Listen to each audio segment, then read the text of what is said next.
Uma das coisas, num contexto relacional que é inevitável, é o conflito. Conflito de gerações, de ideias, de pensamentos, de ações. E é preciso observar que, por meio da cosmovisão bíblica, o conflito com outras pessoas é um dos métodos que Deus usa para salvar-nos de nós mesmos, para nos levar ao ponto que Ele deseja que alcancemos. Não supomos que provações possam ser usadas de forma tão positiva, e por isso essa verdade ela nos pega de surpresa, mas não deveria. Todos os tipos de sofrimento, incluindo o conflito com outros, podem servir para a redenção por causa da graça divina. Isso é, Deus pode usar o conflito e tudo na nossa vida para vencer o pecado em nós e tornar-nos mais semelhantes a Jesus, com um amor por Ele e pelos outros que reflita a sua natureza em nós. Os conflitos, quando surgem, não é para o evitarmos, como ensinam alguns, mas sim devem ser encarados e até mesmo apaziguados ou pacificados por nós. Reflita um pouco hoje comigo sobre essa importante lição de vida que a Bíblia nos ensina e orienta. Leia a carta de Tiago, capítulo 4, versículo 1 até o versículo 10. Carta de Tiago, no Novo Testamento, capítulo 4, versículo de 1 a 10. De onde vêm as guerras e contendas que há entre vocês? Não vêm das paixões que guerreiam dentro de vocês? Vocês cobiçam coisas, mas não as têm. Matam e invejam, mas não conseguem obter o que desejam. Vocês vivem a lutar e a fazer guerras. Não têm porque não pedem. Quando pedem, não recebem, pois pedem por motivos errados, para gastarem seus prazeres. Adúlteros, vocês não sabem que a amizade com o mundo é inimizade com Deus? Quem quer ser amigo do mundo, faz-se inimigo de Deus. Ou vocês acham que é sem razão que a Escritura diz que o Espírito que Ele faz habitar em nós tem fortes ciúmes? Mas Ele nos concede graça maior. Por isso, diz a Escritura, Deus se opõe aos orgulhosos, mas concede graça aos humildes. Portanto, submetam-se a Deus, resistam ao diabo, e ele fugirá de vocês. Aproximem-se de Deus, e ele se aproximará de vocês. Pecadores, limpem as mãos, e vocês, que têm a mente dividida, purifiquem o coração. Entristeçam-se, lamentem-se e chorem. Troquem o riso por lamento e a alegria por tristeza. Humilhem-se diante do Senhor, Ele os exaltará. A carta de Tiago é considerada uma carta que contém orientações muito práticas para a vida cristã. Sendo assim, ela é uma carta que apresenta princípios divinos para a vida corriqueira. Logo, qualquer ser humano que a leia e pratique esses princípios estará vivendo em benefício próprio e de outros. Nesse trecho da carta de Tiago, ele expõe uma realidade, a de que há sim conflitos nos relacionamentos. Lembremos que Tiago está escrevendo para cristãos que estavam espalhados por diversas regiões, por conta da perseguição iniciada lá no livro de Atos, você lê isso, no capítulo 12. Esse é um ponto interessante a ser levado em conta e a ser observado também, pois independentemente de você ser um cristão ou não, os conflitos podem ocorrer em qualquer ambiente humano. Porém, no contexto cristão, os conflitos precisam ser enfrentados à luz do que Deus orienta em sua palavra. Afinal, apenas discípulos e discípulas de Jesus darão atenção e ouvidos às orientações bíblicas, mesmo que para serem confrontados em seus pecados, incluindo pecados na área relacional. Tiago, como diz a Bíblia de Estudo de Genebra, ele está cavando aqui até achar as raízes que causam as divisões entre os cristãos. Ele diz que são causadas por desejos corruptos, e ele aponta a inveja como um mau desejo destrutivo em meio a eles. Pensando no contexto cristão, sim, infelizmente, por vezes, pecados podem começar a falar mais alto, e isso é um péssimo testemunho para a igreja, e principalmente por atrapalhar a comunhão dos cristãos com Deus.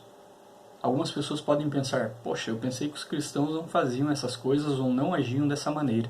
Sim, é verdade, os cristãos têm referencial e orientação bíblica para não cometerem pecados e procurarem viver uma vida em santidade, mas às vezes os pecados se infiltram na vida cristã e causam um grande estrago. Sim, às vezes você e eu veremos cristãos xingando os demais, ou fazendo coisas que não deveriam. É certo que essa realidade ela não justifica esses comportamentos, afinal, estamos falando aqui de seres humanos limitados e falhos.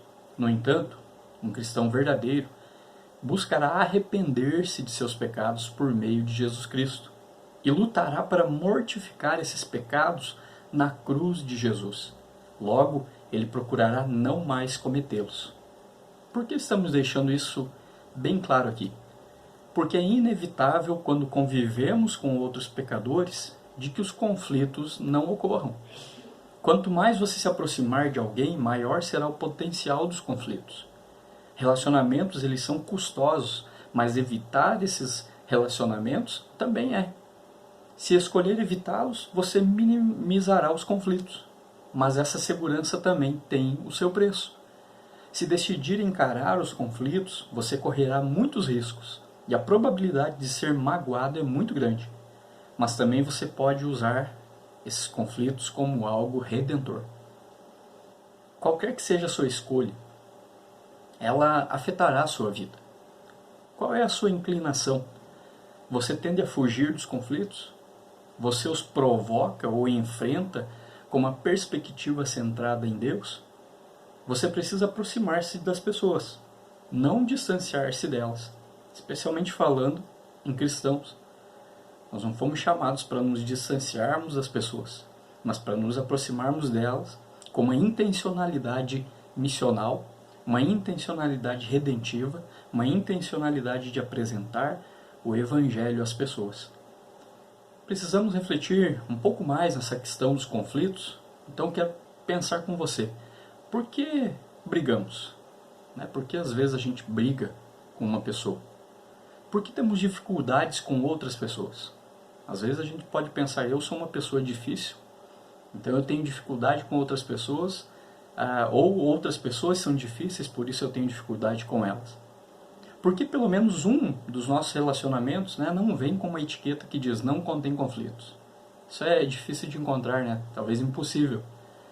Algumas pessoas acreditam que o casamento serve para isso, mas na realidade o casamento também é um lugar mais provável para conflitos. Você que é casado, você sabe disso, que é bom você estar casado, ser casado, mas que há muitos conflitos muitas vezes dentro do casamento, que precisam e devem ser encarados e pacificados. E isso só é possível de fato pela Bíblia, pela Palavra de Deus. Relacionamentos próximos, como o casamento, eles também são os lugares mais prováveis então para isso, para uma transformação sobrenatural. Através de uma orientação bíblica, Deus vai agindo com a sua graça e misericórdia e os conflitos vão sendo pacificados. Conflitos são problemas que a Bíblia encara sem rodeios. Para encontrar ajuda em seus conflitos, tudo que você precisa é um coração pronto e disposto a ouvir a resposta. Observamos que a carta de Tiago, em seu diagnóstico sobre os conflitos, ele aponta o motivo desses conflitos e também apresenta a cura para eles. Respondendo à pergunta, por que brigamos? Normalmente dizemos algo como, eu fiz isso porque você... reticências, Nossa reação típica a um conflito é apontar o dedo para o nosso oponente. Nós sentimos-nos no direito porque ele muitas vezes fez algo irritante, frustrante ou simplesmente pecaminoso. Mas Tiago deixa bem claro que, mesmo quando alguém comete um pecado contra nós, o motivo verdadeiro pelo qual brigamos é que há algo de errado dentro de nós. Ele diz, será que essas brigas não têm a sua origem nos prazeres que travam uma luta dentro de você? Você quer algo que não recebe. A palavra prazer que Tiago usa é melhor traduzida como prazer egoísta. Nem todos os prazeres são errados, mas o prazer egoísta é. O que tende a produzir conflitos na sua vida? Já parou para pensar nisso? O que te coloca ou te deixa em conflito? E é o desejo de conforto, prazer, reconhecimento, poder, controle ou aceitação? Essas coisas elas não são pecaminosas em si mesmas, enquanto não forem egoístas. Elas podem até ser bênção a serem usufruídas, mas elas tornam-se pecaminosas quando permitimos que tomem o lugar de Deus. Vejamos como, por exemplo, quando o conforto se torna pecaminoso. Eu quero, eu preciso e mereço conforto. E é melhor que você não fique no meu caminho quando procura obtê-lo. Isso é ameaçador, né? A pessoa quer, ela diz que quer, que ela precisa, que ela merece conforto, e ela aponta o dedo para o outro e diz assim, não quero que você fique no meu caminho. Eu estou procurando conforto, então eu vou fazer tudo o que for preciso fazer para consegui-lo. Mas uma pessoa que tem uma atitude dessa, normalmente ela tem medo de trabalho. Ela quer conforto sem sofrimento, sem dor, sem ter que se esforçar por aquilo. Ou então, né, o poder quando ele se torna pecaminoso. A pessoa diz, eu quero, eu preciso, eu mereço poder. E é melhor que você faça o que eu quero. A pessoa se torna autoritária, ela quer porque quer o poder, que é uma das coisas que sempre tentou enganar o coração humano. A pessoa quer ter um lugar de poder para poder mandar nas outras pessoas. Mas essa pessoa que age dessa maneira, ela tem medo de receber ordens, ou seja, ela se acha tão boa, tão poderosa, que ela não é, ninguém vai mandar nela. Então olha que o poder, ele é algo bom, se bem usufruído, né? Nós temos exemplos na Bíblia de quando Deus permitiu que o povo de Israel tivesse bons governantes, bons reis, né? Comandando o povo, então o poder é bom. Mas quando ele se torna egoísta, ele é pecaminoso. Porque aí a pessoa se torna ditatorial, ela se torna uma pessoa que quer mandar e governar outras pessoas através do medo. Ou, ainda, quando a aceitação ela se torna pecaminosa. Eu quero, eu preciso e eu mereço aceitação, mereço ser aceito. E você é responsável por providenciá-la. Você tem a responsabilidade de me aceitar. Uma pessoa dessa, né, que tem uma atitude egoísta dessa, ela tem medo de ser rejeitada. Então aqui alguns exemplos, né, de como coisas que são prazerosas, elas podem trazer em si o pecado. Elas podem se tornar ações pecaminosas, pautadas em pensamentos pecaminosos.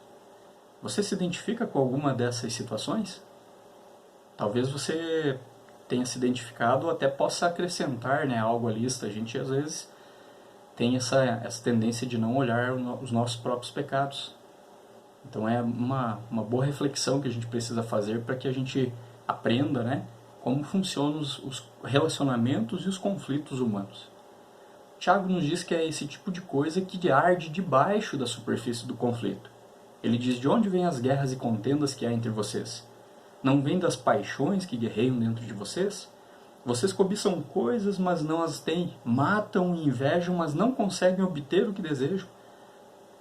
Vocês vivem a lutar e fazer guerras. Não têm porque não pedem. E quando pedem, não recebem, pois pedem por motivos errados para gastarem seus prazeres. Quando eu me torno o centro da minha própria vida, a tendência é que eu ou outra coisa se torne mais importante do que Deus. Logo, o meu relacionamento com Deus, ele também perderá importância. Quando colocamos algo em nossa vida em primeiro lugar que não seja Deus, conforme Tiago diz, nos tornamos amigos demais do mundo e cometemos adultério espiritual. Isso é coisa séria. Essa é a palavra que Deus se referiu, usava lá no Antigo Testamento, nos textos, né, quando ele vai apontar esse pecado ao seu povo. Ele chamava o seu povo de adúltero. Por quê? Porque eles estavam se voltando a falsos deuses, praticando até mesmo cultos a outros deuses falsos, e se corrompiam com isso. Então Deus chamava, desde o Antigo Testamento, de adultério. E aqui, Tiago está falando assim, adúlteros, vocês não sabem que a amizade com o mundo é inimizade com Deus? Quem quer ser amigo do mundo faz-se inimigo de Deus. Ao nos dizer que somos culpados de adultério, Tiago ele usa duas metáforas para descrever o nosso relacionamento com Deus. A imagem do adultério significa que nós cristãos somos casados com Deus. Essa é a figura que ele está usando.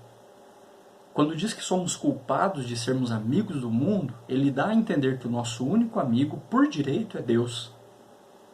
um Deus absolutamente santo, que não tolera o pecado, fez de nós a sua noiva por meio da vida, morte e ressurreição de Jesus. Você entende agora como coisas boas e inocentes podem se tornar mais importantes para nós do que Deus? Quais são as coisas boas e inocentes pelas quais você vive mais do que por Deus? Seja sincero. Tente se lembrar da última vez em que se irritou com um amigo, com um cônjuge, um colega de trabalho ou filho sem motivos justos.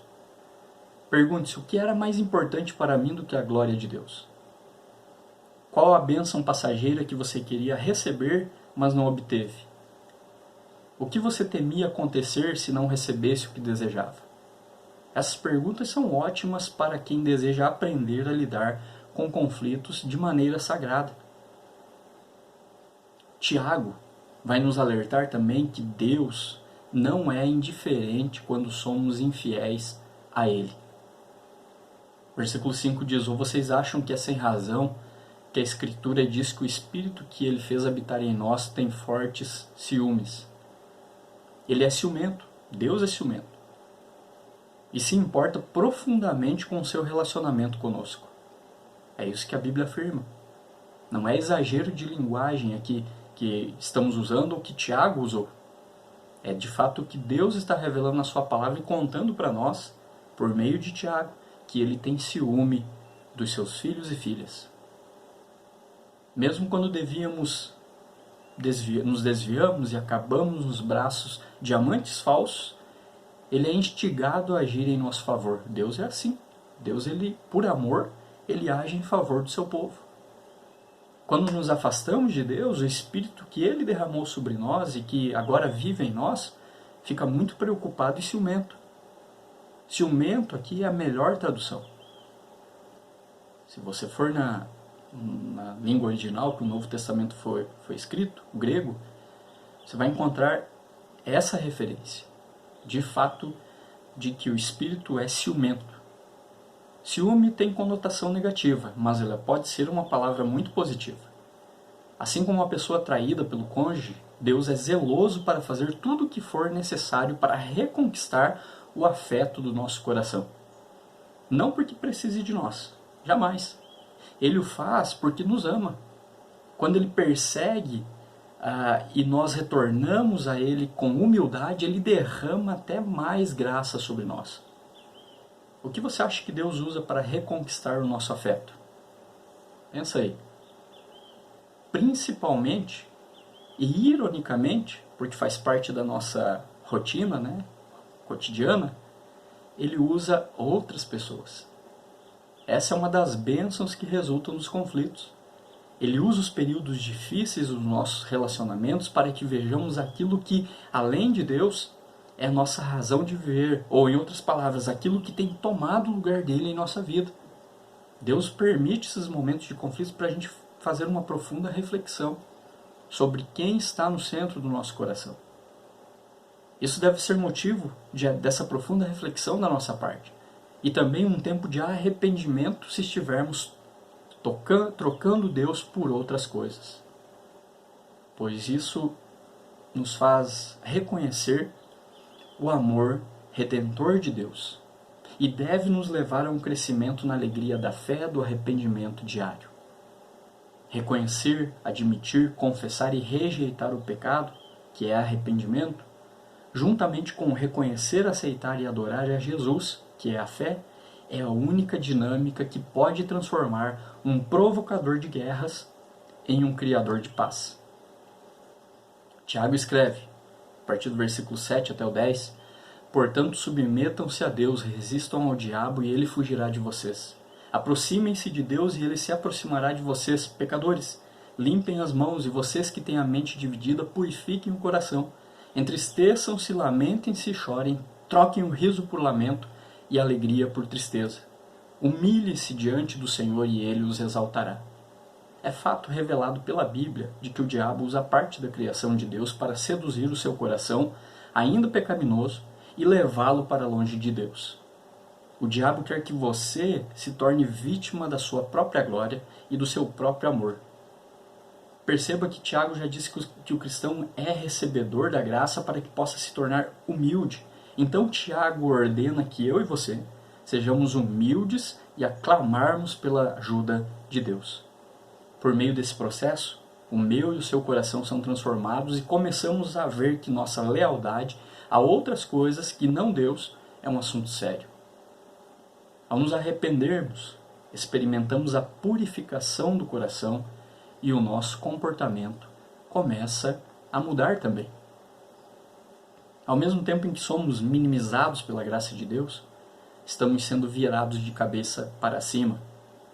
O nosso mundo em pecado está de cabeça para baixo, mas quando nós somos alcançados pela graça de Deus, a nossa vida, o nosso mundo vira de cabeça para cima. É consertado, é restaurado. Sofre, no bom sentido, a redenção de Deus por meio da sua graça em nós. Diante desse alerta e orientação de Tiago, como podemos então lidar com os conflitos de maneira santa, de maneira que agradem a Deus, quando esses conflitos surgem? Nós precisamos entender que o conflito é uma forma de Deus operar em nossa vida. O conflito pode ser bom, o próprio Deus ele se empenha em conflitos. Perceba que na Bíblia, o fato da Bíblia ser um livro no qual Deus se revela entrando em conflito para nos salvar. Deus entra em conflito com o mundo para nos salvar, com o pecado, com as trevas, com a morte para nos salvar. Ele vem de maneira humilde na pessoa de Jesus e luta por nós e contra a destruição do pecado. Ele sofre, morre, é ressuscitado como vencedor sobre o pecado e a morte. Ele nos incentiva a imitá-lo quando entramos em conflito com os outros. Como? Sendo agentes redentores e não destrutivos.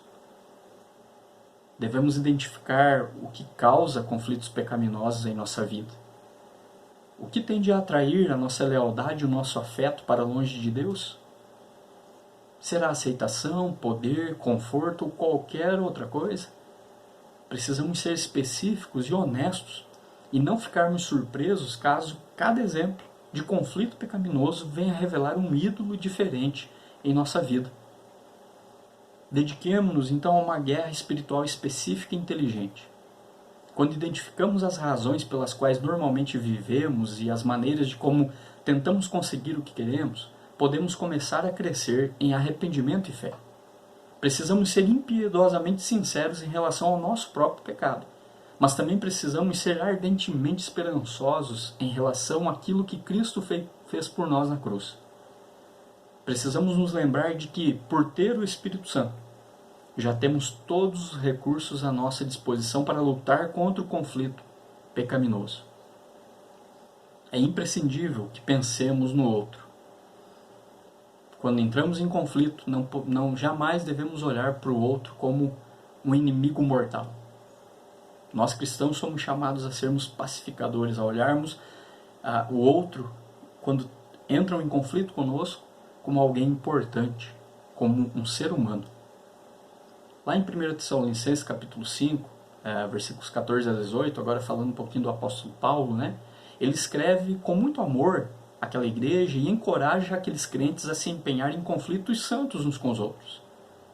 Ele diz que existem diferentes maneiras de confrontar alguém, baseadas nas necessidades daquela pessoa e daquilo que a edificará.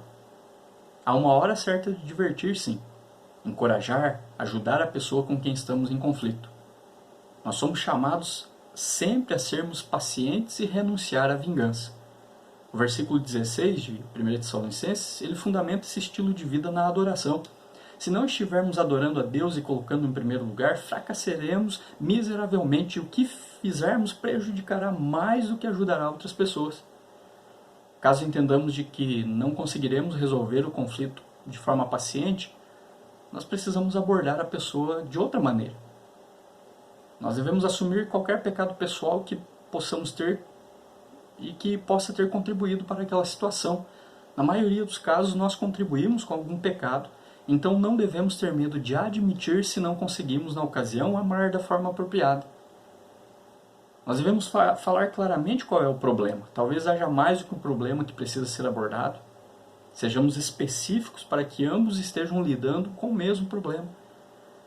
Devemos considerar as possíveis soluções para o conflito, para o problema que gerou o conflito. Manter o foco no problema e a gente precisa vir com desejo real de lidar com ele. Precisamos também realizar a solução escolhida por ambas as partes para que aquele conflito seja resolvido. E precisa ser definido um resultado esperado, ou seja, nós vamos resolver o nosso conflito, então o que a gente espera disso? É assim que a gente precisa se posicionar como cristãos diante de um conflito. Avaliar a realização, avaliar aquilo que de fato, se realmente aconteceu o resultado que a gente esperava. Precisamos para isso fazer um compromisso, para que a gente se encontre com a pessoa para avaliar como que a solução do conflito está funcionando. Esse compromisso com ela é uma forma da gente assumir responsabilidade. Se a situação não melhorar, sejamos dispostos a procurar a ajuda de fora. Juntos nós devemos escolher então uma pessoa que acredite ter a capacidade de respeitar ambos os lados do conflito. Por ora, reflitamos nessa questão de conflitos, nos nossos relacionamentos à luz da Bíblia, à luz daquilo que a Bíblia nos orienta. Conflitos, eles não são divertidos, mas podem ser muito produtivos se tivermos maturidade espiritual suficiente para procurar descobrir o que Deus quer tratar conosco em cada um deles, sempre tendo em vista o que Deus quer de nós, o que Deus quer para nós, e Deus como sendo o primeiro lugar na nossa vida, para que tudo que vier depois receba o valor e o tamanho que lhes são próprios. Quando Deus está em primeiro lugar, o que vem em segundo é desfrutado com alegria. O que você tem colocado em primeiro lugar? O que tem tomado o lugar de Deus? Reavalie as suas prioridades e valores. Coloque Deus no lugar de Deus. Só assim você conseguirá lidar com seus conflitos de forma santa e produtiva.